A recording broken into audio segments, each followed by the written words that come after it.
listening to the Stand Angler, and my dad is the host.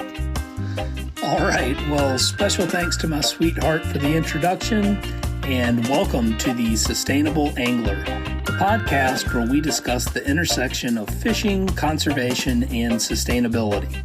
I'm your host, Rick Crawford. In today's episode, I'm joined by angler, author, conservation advocate, and 1% for the Planet co-founder Craig Mathews, who has recently co-authored a new book with Mauro Mazzo and Yvon Chenard called Pheasant Tail Simplicity. We talk about how he and Yvon started 1% for the Planet and how giving back is good for business. Craig shares how climate change is affecting Montana and how hunters and anglers must do what is right by advocating for public lands and climate action. And Craig shares some conservation success stories.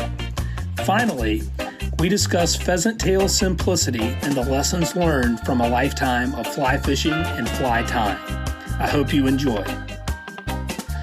The Sustainable Angler is available anywhere you listen to podcasts and is also airing Saturdays at 2 p.m. on Charleston's first and only community-supported radio station, OHM Radio 96.3 FM. If you like what you're hearing, an absolutely free way to show your support is by leaving the podcast a 5-star rating and review on Apple Podcasts or Spotify. This episode of The Sustainable Angler is brought to you by Emerger Strategies and A New Earth Project, the sustainability initiative of Atlantic Packaging. Fly fishing taught me that learning to read a river for trout isn't just about finding fish. It's about understanding an entire ecosystem. At Emerger Strategies, we see this as a perfect metaphor for systems thinking. Each element of the river, from water quality and habitat to the aquatic insects that transform from emergers to adult mayflies, plays a crucial role. And we understand that businesses also play a critical role in the health of the planet. Measuring and improving your company's sustainability performance is the same as protecting your home waters. And responsible business practices ensure that our rivers remain clean, habitats are preserved, and biodiversity thrives for generations to come. Because when you protect what you love, you're not just protecting the planet, you're building a brand that stands for something. At Emerger Strategies, we help your business apply this holistic approach. By integrating sustainability, you not only conserve natural resources, but also create a thriving ecosystem for your business and the planet that you love. Visit our website at emergerstrategies.com to learn more, and let's protect what we love together.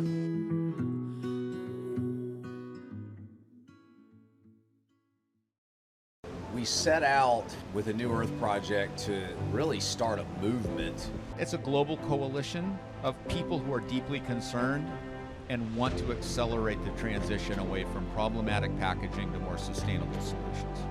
Our entire value proposition was built on helping companies package things better. We were doing sustainability before sustainability was cool. We just called it packaging optimization. And packaging optimization really is about using less. And we built our whole business on that. You know, people send us their products, their goods, and we help them design packaging systems and solutions for the least possible cost, utilizing the least amount of material. Use less is always the right answer.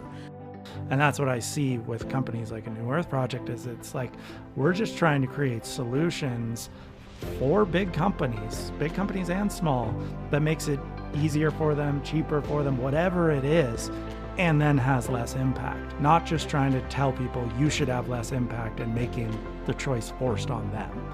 Like, make it better for everybody, and it'll make it better for the whole world. We see the problem, and we are with you.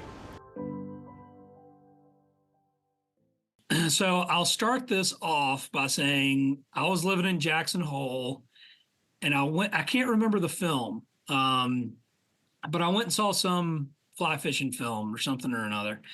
And it was at the Center for the Arts, I think. And on the screen, there was a 1% for the Planet ad or commercial or story or something with you and Yvon. And I just remember seeing that and just becoming so inspired by that and just saying, that speaks to my values. And when I launched Emerger Strategies, one of the first things I did was join 1% for the Planet, because I want to be part of that. And I know that most anglers who may be listening to this have heard the story of how 1% for the Planet was founded by you and Yvon.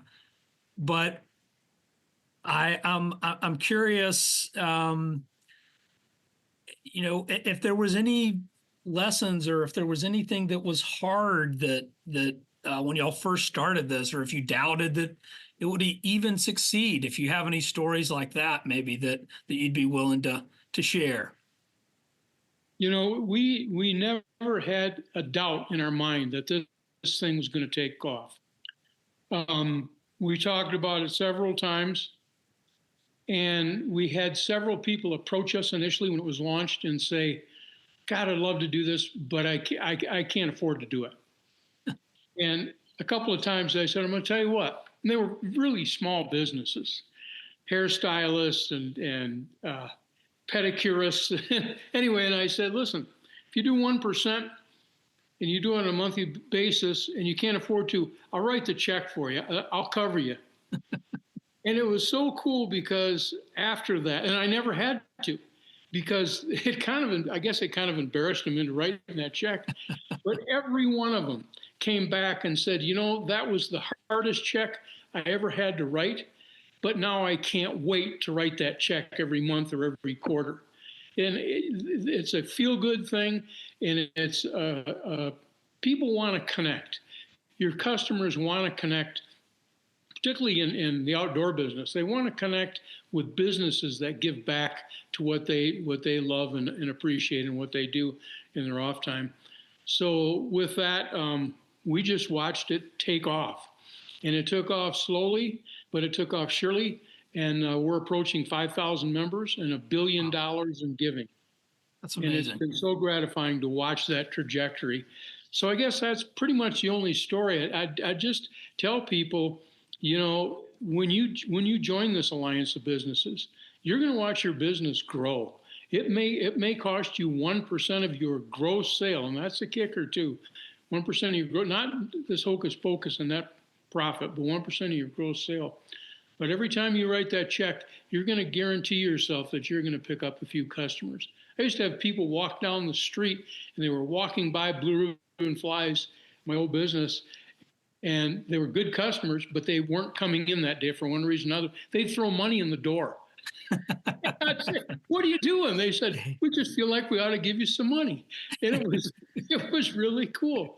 And I used to have customers come in and write checks and say, you know where to send this, send it to one of your causes you're working on.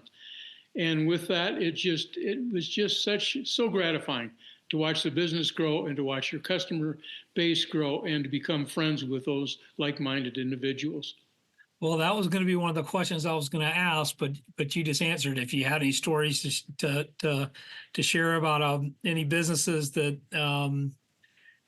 that had seen the business benefits of this, but you experienced it personally. I have not had anyone throw money in my door yet, so I got to take notes from you on that. But I had one very well-known movie producer from LA call me one day. And he said, you know what? He said, I've never been to Yellowstone. He said, but I do a fair amount of fishing. He said, I've never walked into your store, obviously, but I want to spend some money with you today if you tell me the 1% story. And I explained it to him, and he said, that's what I've heard. He said, I'm going to tell you what, I'm going to buy some things. He spent over $15,000 with us that day on the phone. And again, he was calling from LA, and I said, you know what, I'm going to ship this order to you on my nickel FedEx. And he said, no, you're not. He said, I'm going to fly up in my personal jet today and shake your hand. You can't buy that kind of advertising. Yeah, that's incredible. Yes.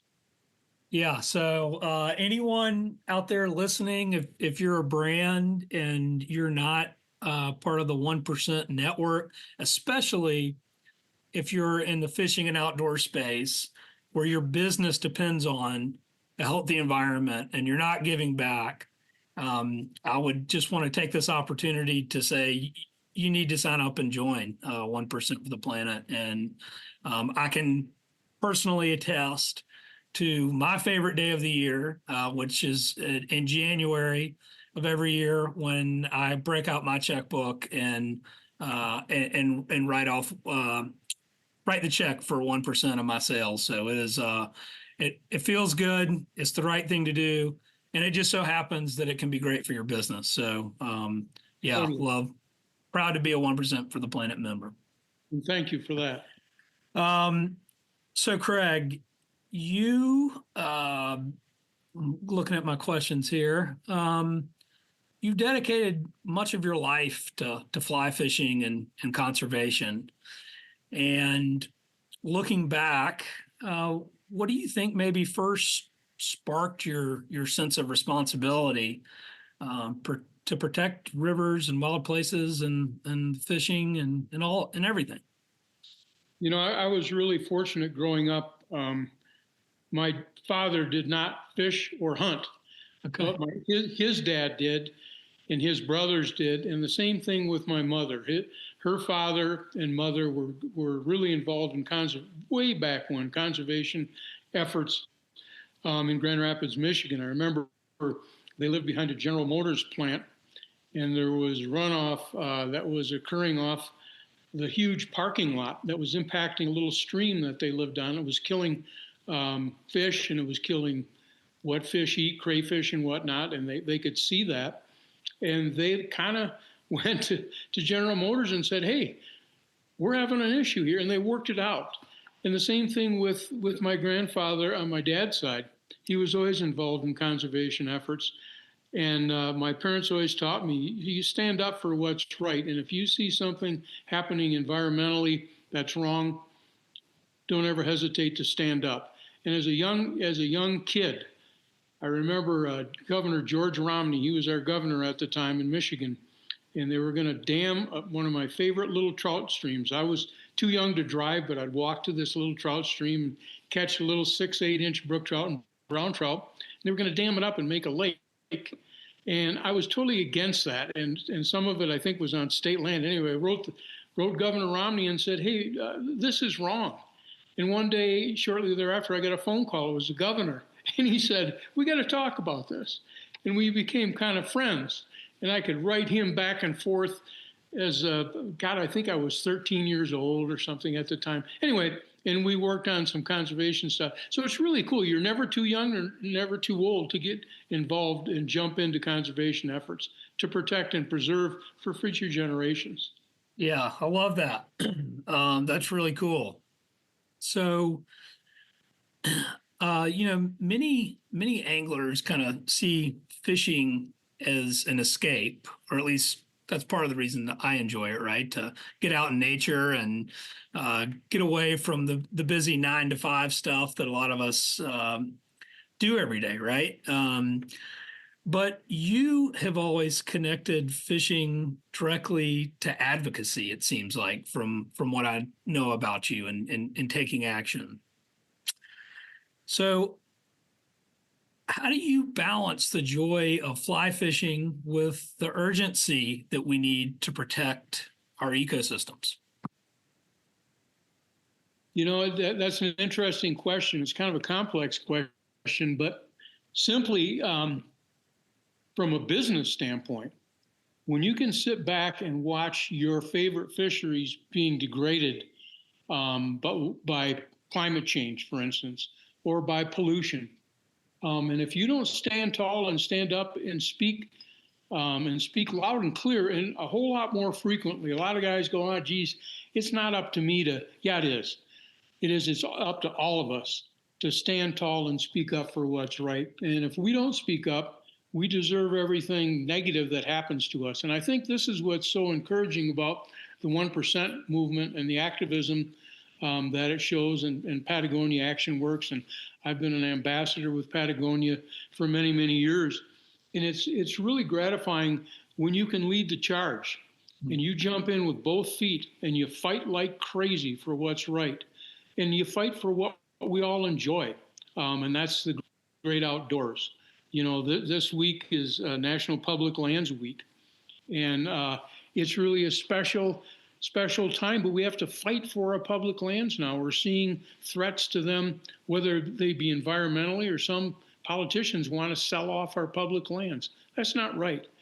90% of Americans, 90-some% of Americans agree about the value of public lands, how it renews our soul and our spirit to experience them, to experience those wild places. And I live in, I'm lucky, I live in one of the greatest places in the world. We were talking earlier, I've got bull elk fighting in my yard, and I've got bears using my yard as their restroom. I have to go out there and clear that out. But it's all because of healthy public lands. And I've got this river flowing through 4 miles of our place right here. I can go down and fish anytime I want and catch wild trout, fish, pristine fishery. Well, I said this earlier and I'll say it again. You are not on my prayer list, Craig. But,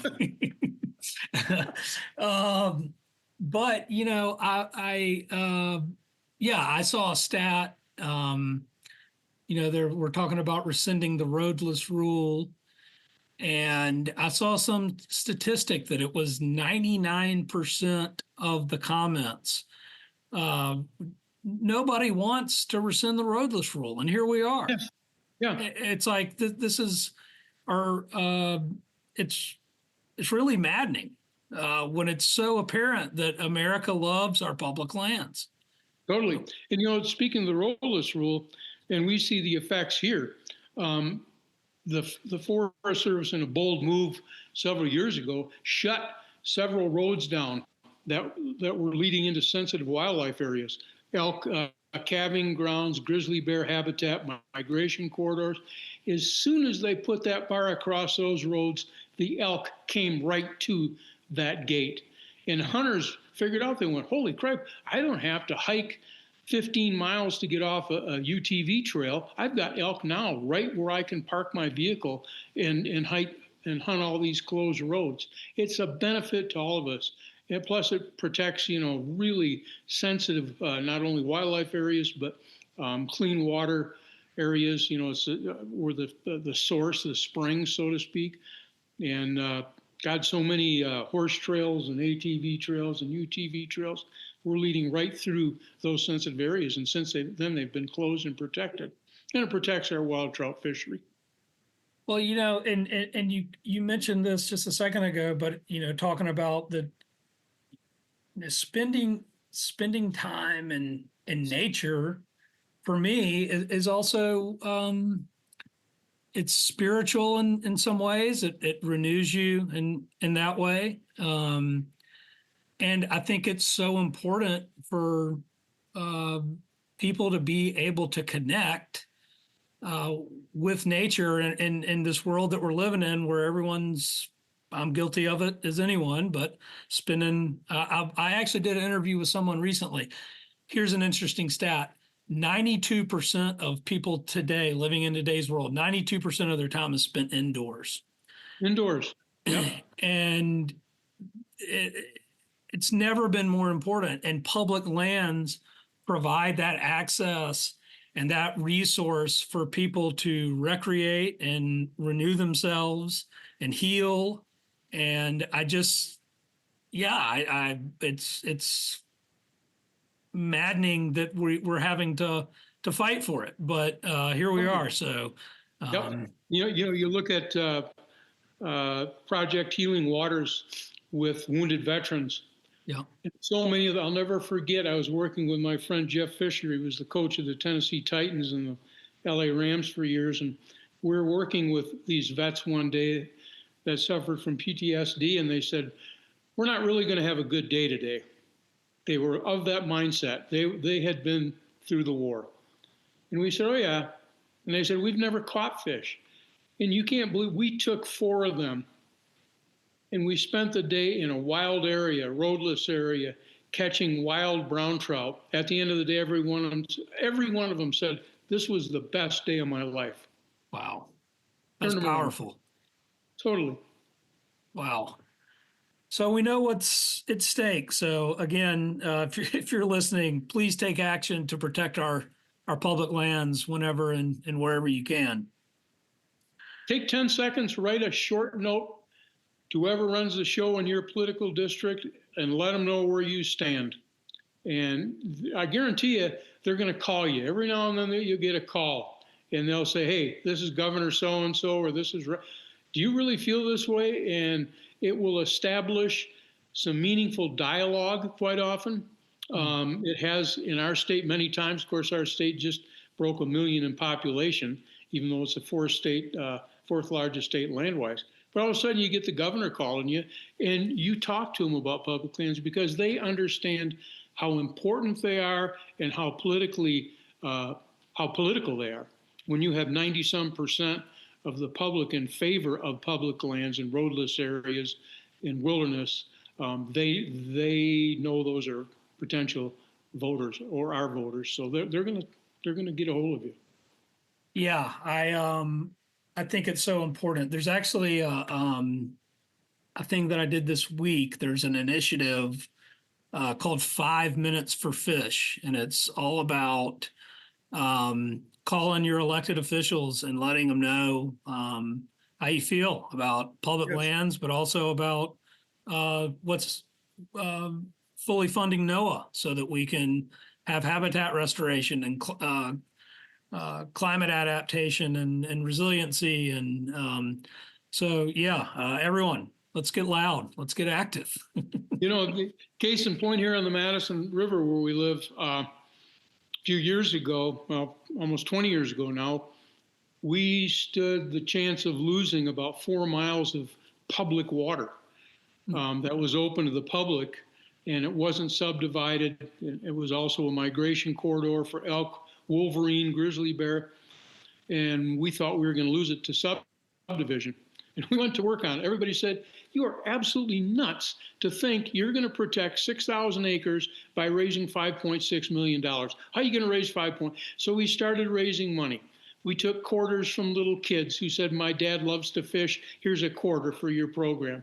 I traveled around the country removing checks from Trout Unlimited groups.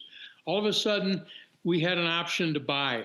We had raised $250,000, and we were fighting like crazy trying to come up with $6 million. And then walks a gentleman into our shop and he goes, what the hell are you guys trying to do with Candlestick Ranch, which is known as $3 Bridge Ranch now?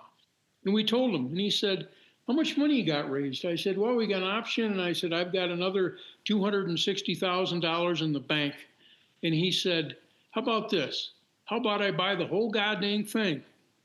And he said, we will never develop it, never develop one home site on it.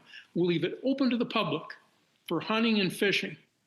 And I said, are you serious? He said, we'll do a conservation easement on it and we'll protect it. I said, I could kiss you on the forehead. And he did it. And since then, they have added to that 6,000 acres. They own 16,000 acres. And true to form, it's all open to the public. There's a couple areas like around their home. They don't want you shooting 50 yards from their home, but the rest is open to the public to hunt and fish. And it's amazing.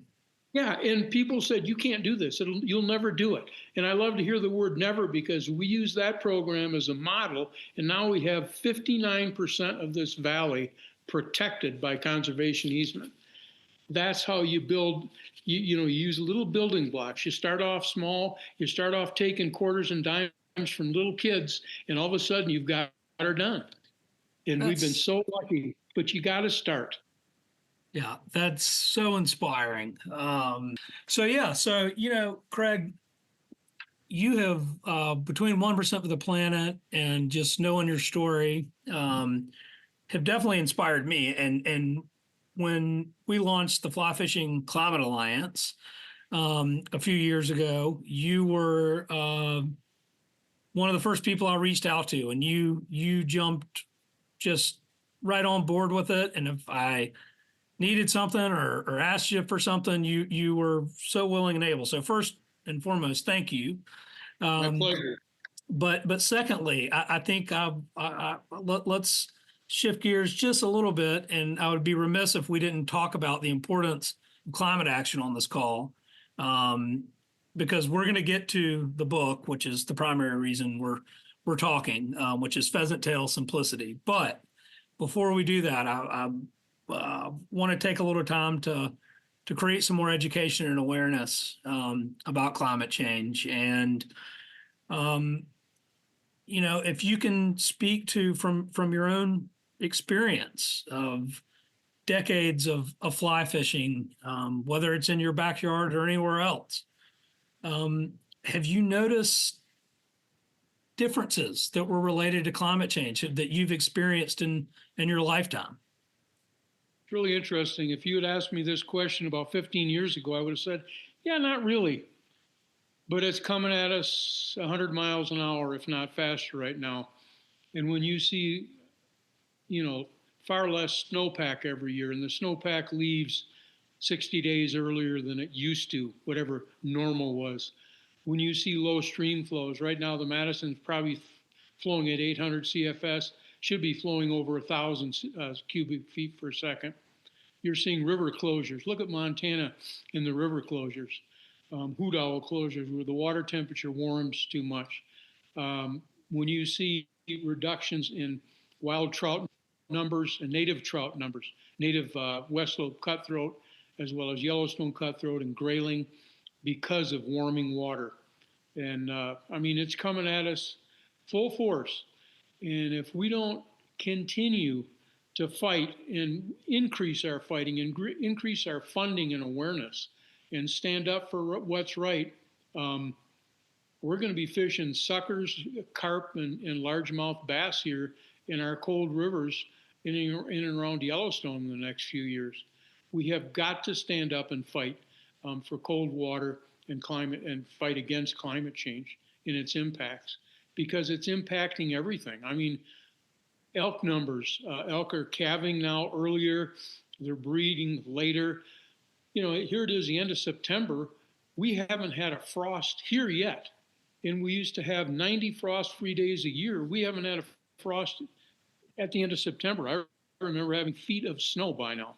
These mountains are bare of snow right now. There's not a speck of snow anywhere.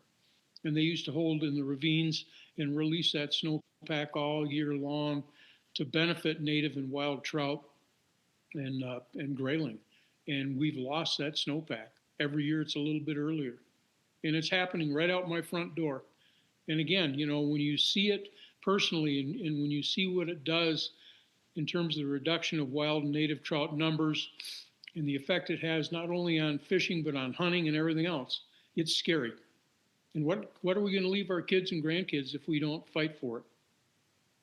Yeah, and we're seeing it too. Just to relate this to the southeastern coast, I'm here in Charleston, and we've got sea level rise happening in real time. I've been diverted from dropping my daughter off at school downtown on a sunny day because it was flooding downtown. That's happened several times.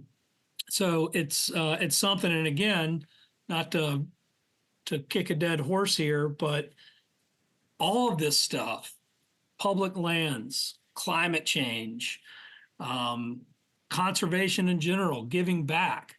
One thing that I feel like we have a duty and responsibility as anglers and users of the resources that you have to get involved. You have to volunteer. You have to contact your elected officials to make the change, because that's where the big change can happen when we start changing policy, which is not happening right now, but that's neither here nor there. They need to hear from us. They sure do. And we can't continue to kick the can down the street and think, well, at the end, somebody's going to step in and save us from climate change. Oh no, it's up to us. It's up to us right now, and it's up to us to lead the way and set by example, by our model, how to fight for it and how to fight for what's right, where our kids and grandkids will not be able to experience the luxury that we have in these wild places. All right. Well, So let's do shift gears here. I think we've made our message loud and clear. We need to take action. But we're here to talk about pheasant tail simplicity. And I tied up a couple flies. I've got to thank my neighbor Cam Schuler across the street. He came over and with some materials, and we messed around with a couple of different options, but we came up with we're calling it the pheasant slider for low tide redfish, and we had some brown craft fur, pheasant tail, some dubbing, flashabou, and silly legs. So that is going to be used on my low tide red fishing this year, and I have you all to thank for that. I'm looking forward to it. I can't wait for your report. Yeah, I'll send you a few of them, or you'll have to make it down to Charleston sometime. We'll show you how they work. Perfect. But I'm curious. So this book, what inspired you and Yvon and Mauro to write Pheasant Tail Simplicity, and why now? Well, we used to all walk around with 28 fly boxes in our vests. You could barely move. I think I had 7,000 flies in my vest. We counted one day. And all of us carried all these fly boxes around, and we decided, we're using I have this little Umpqua box with 6 containers, and that's what I fish out of. Yeah. And I can barely move for all these. So we decided, what flies are we using primarily for 99% of our fishing? And Mauro drags out his nymphs. And the common denominator with his nymphs and Yvon's soft tackles and wet flies and my dry flies, most of them had bodies or wings or whatever, tails of pheasant tail fiber. And we got talking about how simple fly patterns that we're using, and we're catching almost all of our fish on very simple flies that take under a minute to tie. And we decided in our little conversations that we were having, and we fish together a lot, we were talking about how observation and education and just sitting on the water and patience. The thing that's taught me patience is fly fishing and turkey hunting. I'm not a patient person, but I like to sit on the bank and watch exactly what the river tells you to do. And it reads like an open book. I fish dry flies pretty much all the time. And I don't mean to be everybody says, oh, you're a snob. No, I just love the visual aspect of watching a fish come up and take a fly. And I like to scooch along on my hind end or walk on my knees and get close to fish and present a real short line, pinpoint accurate cast that defeats drag with a very simple pattern tied with pheasant tail and fool trout. And it dawned on us that, particularly myself, in my case, I'm tying caddis and mayflies and midges and everything else with pheasant tail body. And I might put a little dubbing ahead of it to show the emerging insect as it emerges out of a mayfly out of a nymphal shuck. And the flies are deadly. They're easy to tie. They're inexpensive. I mean, pheasant tail, I pick up roadkills. I pick up hundreds of pheasant tails every year just by whacking the tails off a dead bird. And it works like a dream. And Yvon had the same experience with his soft tackle patterns, and Mauro the same with his nymphs. So we decided, let's just tie a little. It was going to be this little pamphlet, actually. And then it kind of grew, and then we decided to include a little QR code that links to some videos of us tying and fishing and talking technique and strategies with our flies. And it's really kind of a cool little feature of the book, I think, and it adds greatly to it. Yeah, I really enjoyed that, being able to read it and, had a phone nearby and watch the videos, and that was really cool. And there was one story in the book that, and you may just have to retell it, but you had watched a particular trout or maybe a couple of big trout, and 3 of them. Yeah, and why don't you? This won't give the book away. Would you mind telling that story? Well, these 3 fish drove me absolutely insane. They were on Spring Creek. which Nick Lyons immortalized in his classic book, Spring Creek. And it's just downstream from us here on the Madison. In these three, and they were big fish. Yeah, big fish. They were 20, 21, 20. I think the biggest was 23. And I'm watching these fish for a couple of days, and I couldn't fool them. And it finally dawned on me, they're not taking fully formed duns with a sailboat wing, pale morning duns that were emerging. So I snuck over, I crossed the creek, and I snuck over and on my belly, and I'm watching these fish. They're right off the end of my nose. I even got a sense that they knew I was there, and they kind of said, all right, old man, watch what we're doing. And I'm watching them, and they're taking these mayflies. They let the fully formed duns go right by. They wouldn't even look at them.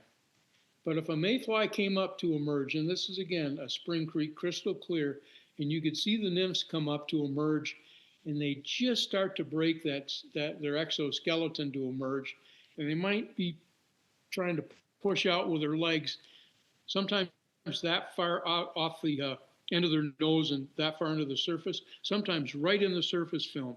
And they would only take wingless duns, crippled duns, impaired duns that were trapped in their shuck. And they would not touch a fully formed dun.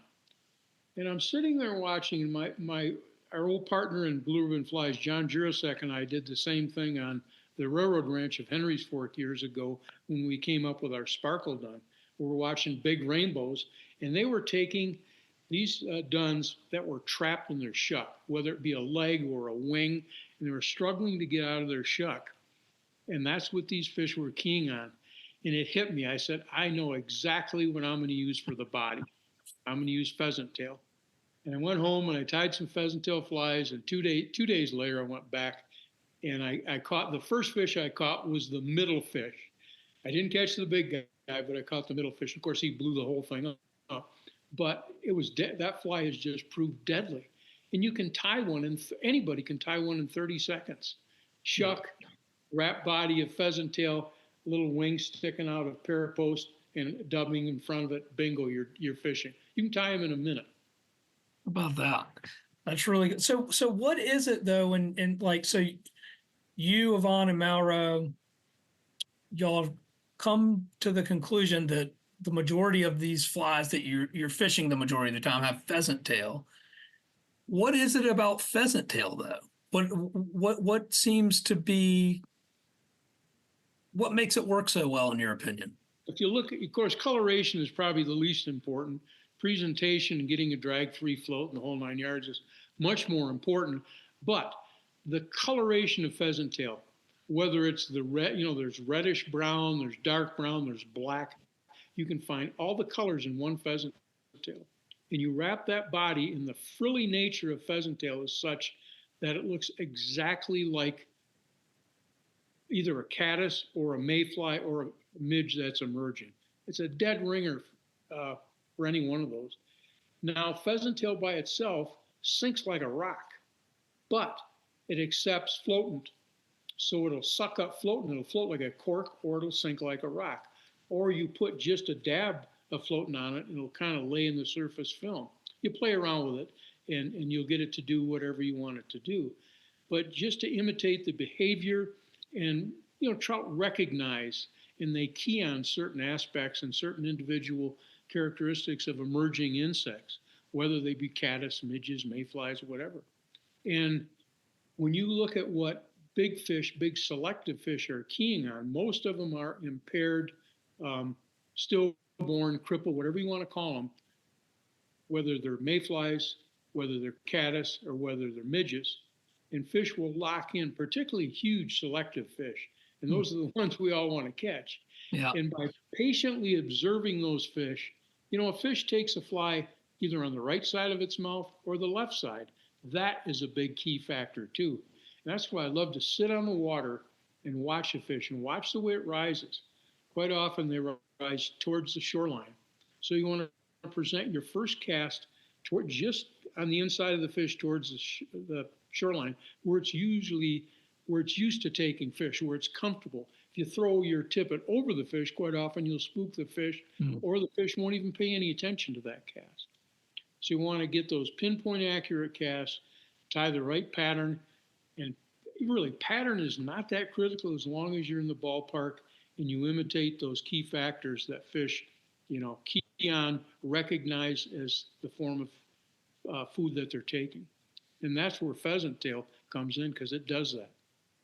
And that was also something that, I got from the book. It was, by having to worry, because I've experienced this, like if you're not confident in the fly that you're fishing, but like if you eliminate that, right, and you're going, I know that they're gonna like this fly, then you can really focus on the technique or or the strategy to bring the fish to the fly. Yep. Particularly evening caddis. Everybody has a hard time with caddis. Most anglers have a hard time even recognizing when caddis are emerging. And of course, there's three keys in that. And Gary LaFontaine hit the nail on the head in his book. And I stress, if you're a dry fly fisherman, trout fisherman, read his book, Caddis Flies, because he talks about how to recognize caddis activity. Everybody gets to the river and they see caddis flying around and go, oh my God, they're hatching. No, they're probably in a mating flight. They probably hatched a day or 2 days. Caddis will live up to 3 weeks and then they mate and die. But it's really interesting. You get to the river, you sit on the river. And one of the best lessons I ever learned is I left my fishing gear in my vehicle and I just sat on the river one night and I watched. And the first thing with recognizing caddis activity, you see fish flying all over the place. Little fish. They're chasing emerging caddis. That's your first clue. Your second clue, you never, ever see a caddis emerge. You can sit there with your nose on the water and you will not see them emerge. If you do, it's 1 in a million.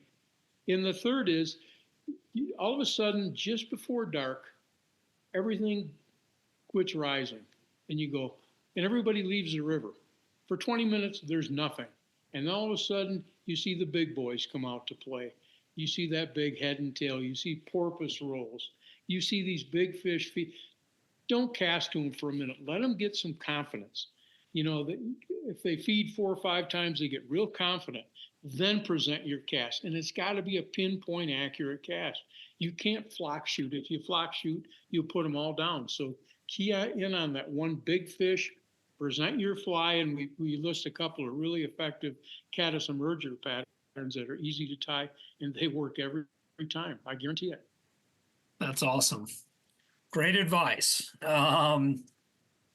So I know that you already shared one of those stories about those 3 trout that you finally figured out, but are there any other favorite stories from writing or fishing trips with Yvon and Mauro that made its way into the book, or maybe even didn't make it into the book? There's one time I'll never forget.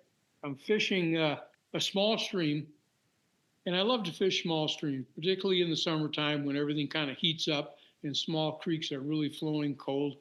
And we have one that flows right through our place here, and it's so small that Jackie said, well, let's go fish it. And I go, there's nothing in that creek. There's 6-7-inch fish.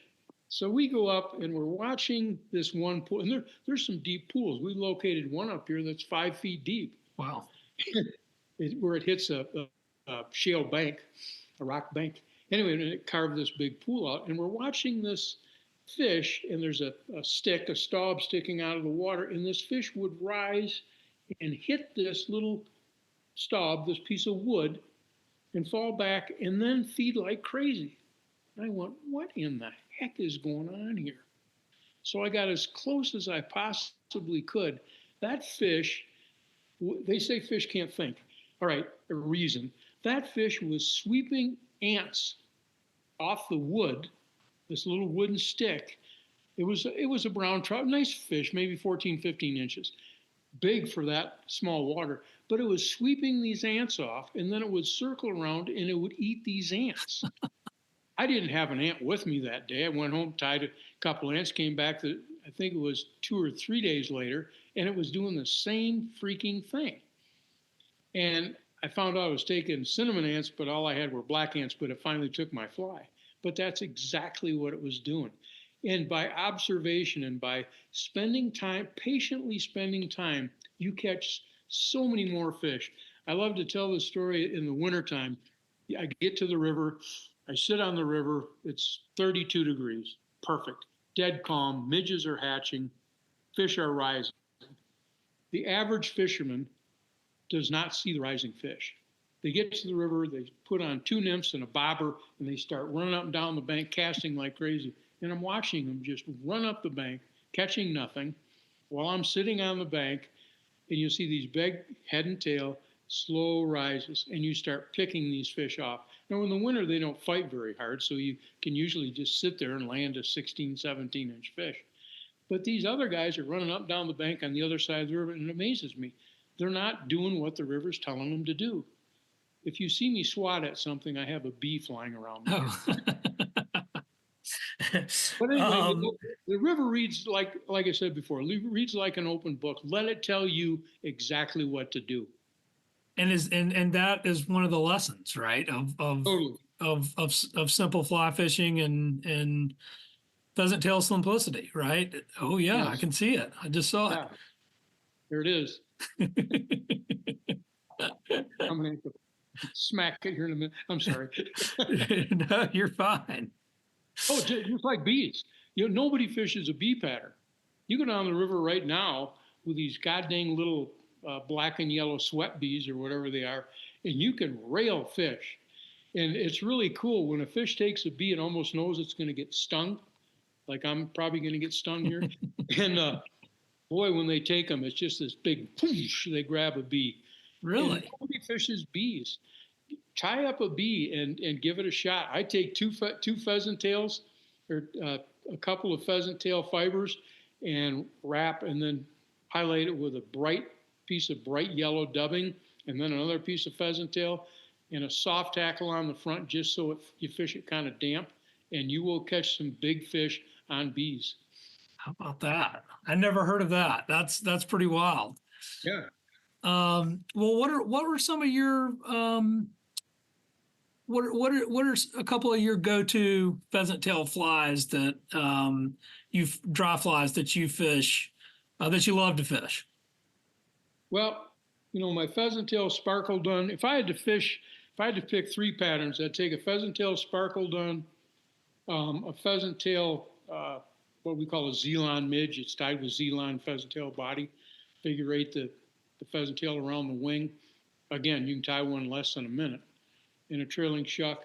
And a pheasant tail ex caddis tied with a shuck. We put shucks on everything because fish, they recognize and key on those impaired insects that are caught in the film and caught in their shuck. How about that? That's great advice. I have. I will say one thing too. There's an old saying: originality in fly tying is merely undetected plagiarism. It's been done before.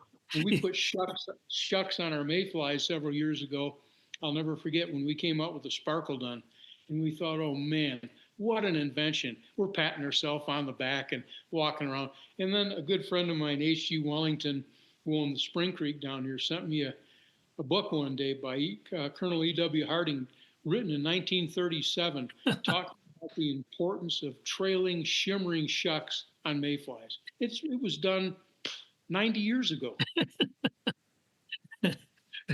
Well, nonetheless, it felt like a discovery, I'm sure, at the time. Yeah.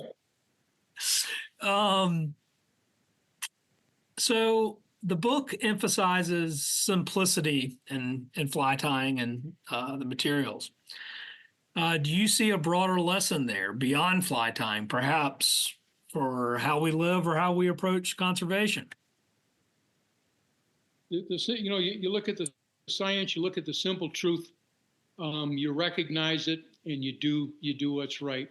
And whether you're tying flies or you're living, you live your life simply, and you live your life correctly, if you will, by science. You pay attention to the science. You pay attention to the birds and the bees and what they're telling you out there to do, whether it be climate change or just simple lessons in life. The Native Americans had hit it right on the head. Mother Earth tells you what to do, and that's what you do, and that's what you should do. And I think we get away from it.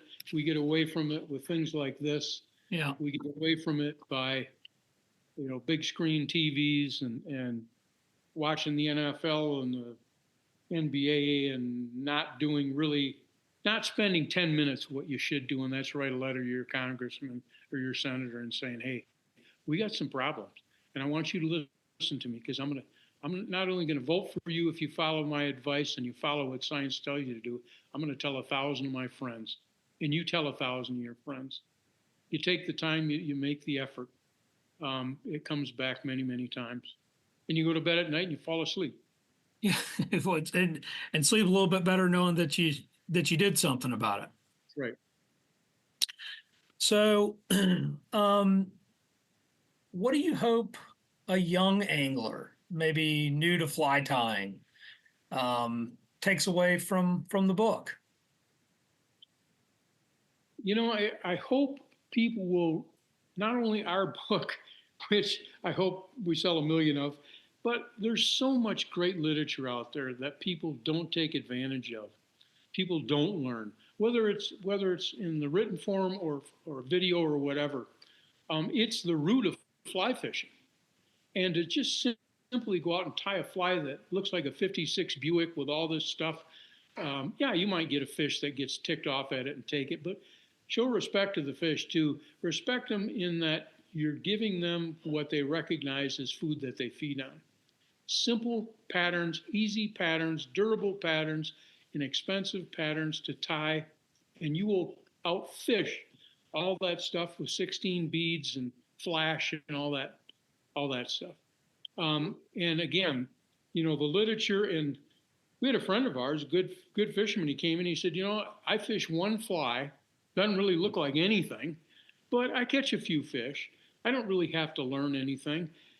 And I said, do you ever read anything about fly? No, I don't bother with that. And to me, that's really not what our sport is all about. There's so much great literature, so much great writing out there, whether you're reading Colonel Harding, you're reading Nick Lyons, you're reading Gatus Proper. Vince Marinero in his book In the Ring of the Rise is, if you buy one book, buy In the Ring of the Rise and read it and learn from it. In just an evening of reading, you can learn all about what you have to do to catch big selective fish. I'm not talking about planted fish that are used to eating trout pellets. I'm talking about those fish, wild and native fish, that key in on certain insects. Learn a little bit about the insects. And it always kind of struck us as odd that this guy never wanted to learn anything, because the written word on fly fishing is the root of our sport. Yeah, so much history to it, right? I mean, yes. all the way back to the complete angler, and this is exactly. hundreds of years ago. Yes.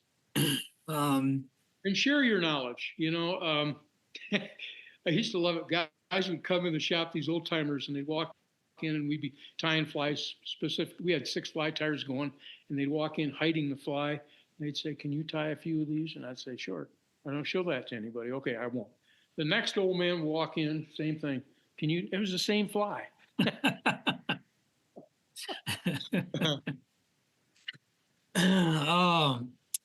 Well, Craig, this may be a tough question to answer, but I'm going to ask it because I would be remiss if I didn't. But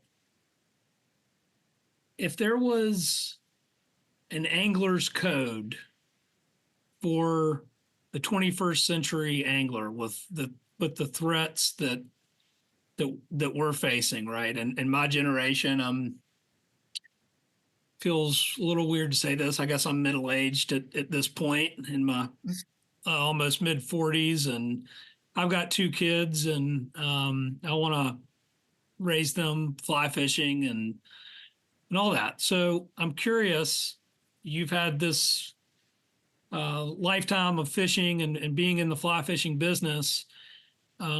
If there was an angler's code, what would you say? Patience, focus, learn, give back, fight for what's right, and become a model for those that are watching you, for young people, and teach young people. Young people are going to save this world. We're not. I'm way beyond my time, but fight for what's right and show young people how to fight and how to stand up and how to become more of an advocate and an activist for what's right. And if you have to lay down in the street to save what's right and to save wild trout and clean water and clear air, I guess that's what we're going to be forced to do. But become an advocate and get involved with advocacy and activism, and it'll come back to you a million times. And give as much as you can. If you don't have a lot of money, get involved and lend a little blood, sweat, and tears to projects.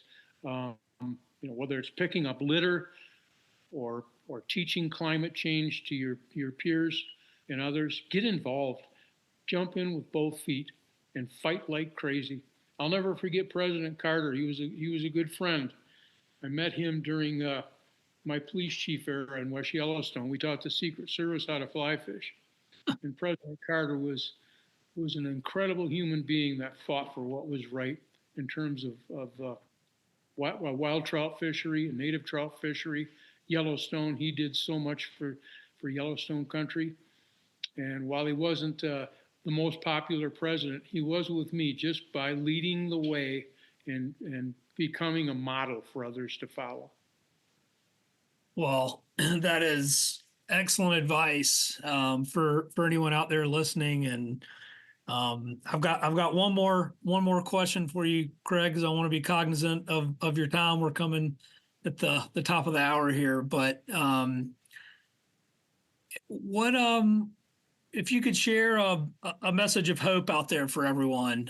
We talk about climate change. We talk about the challenges that we face, and we have plenty of them. But I also personally believe that if you don't have something to hope for, something to keep fighting for, it could be a lost cause. So I'm curious if you have something that gives you hope or a message of hope out there for everyone listening.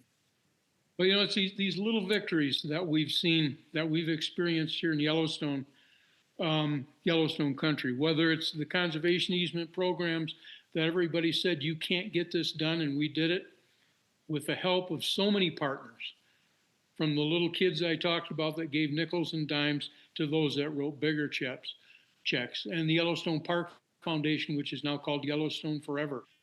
We were on the founding board of that. And people said, you can't build an Old Faithful Visitor Center for $35 million. We did it. We raised the goddamn money. We didn't depend on the federal government. We raised private funds and got it done. And you see, it's the educational and visitor center, and you see the young people come in and they learn, and they go on to teach their peers. It's so great to see young people getting involved. And I think that's what's going to save this whole thing, young people and their involvement. And they fight hard. Some of these young kids grab on with both sets, with their teeth in both sets, and they won't let go. And that's what's going to save this country, and what's going to save wild trout and native trout and clean water and clean air. I love it. Well, I think that is the perfect message to end our interview with, Craig. And I just want to personally thank you for your support of my work and the climate work that we've done together with the Fly Fishing Climate Alliance, which would not have happened, frankly, if it wasn't for you and your inspiration. Similarly, for 1% for the Planet. So thank you for living your values and inspiring us, and thank you for your time. Really appreciate it. And thank you for what you're doing, for your time and your efforts, and everybody that's listening. All the support that I know you get and I've had over the years. I'm a retired guy now, but it's so gratifying to watch people pick up the reins and take the reins now and lead the way. All right. Well, special thanks to Craig Mathews for sharing his knowledge, leading by example, and for inspiring thousands of companies to give 1% of their annual sales to environmental nonprofits through 1% for the Planet. I hope you enjoyed this podcast episode. The Sustainable Angler is available anywhere you listen to podcasts, and if you like what you're hearing, please consider leaving a 5-star rating and review on Apple Podcast or Spotify. It's a chance to tell me what you like about the podcast and helps others discover it too. Thanks for listening.